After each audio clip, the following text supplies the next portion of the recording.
ugly win?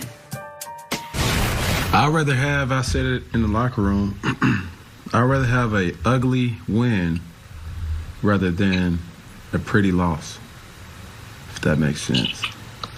I don't know if that even exists, but, you know, we didn't play our best game offensively, but, you know, when we needed it, we got the job done, and that's all that counts. Let's go. Mike Vick back with us now. I'm just going to go right to the question, Mike, even though I really actually loved that outfit. Did Cam's ugly win help or hurt the Patriots' case of being a playoff caliber team? It was one of those wins that you're like, yeah, but what do you think?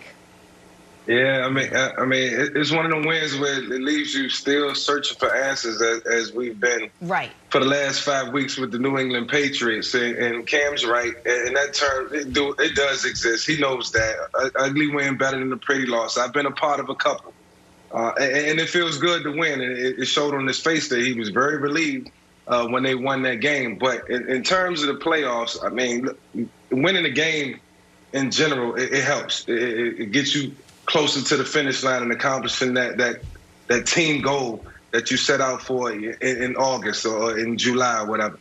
But, you know, things have to get better. They got a tough schedule coming up, and they got some games that is going to require them to play at their best. And if they're going to get into the playoffs or at least try to mount some playoff momentum, they're going to have to win the next 3, I think, which would be critical. So, no, they got it. Cam just got to be happy that they got out of the stadium with a win yesterday.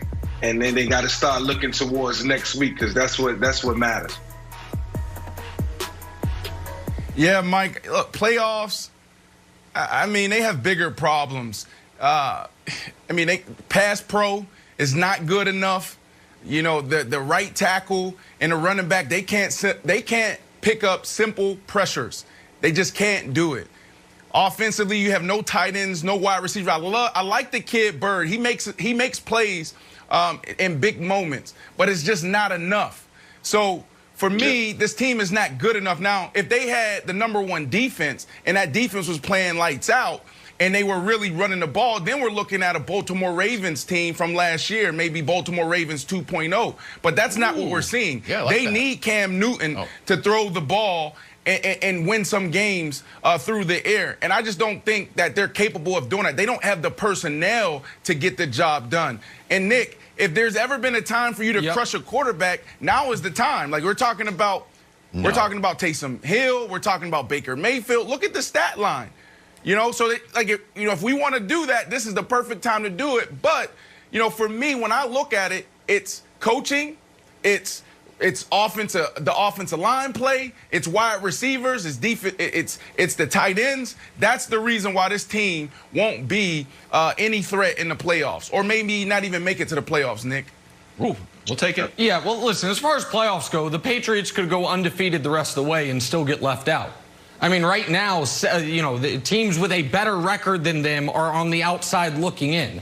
I don't know that 10 wins even makes the playoffs in the AFC this year, and that's the Patriots' max. So I don't think we can even really have a playoff discussion with them. That's first of all.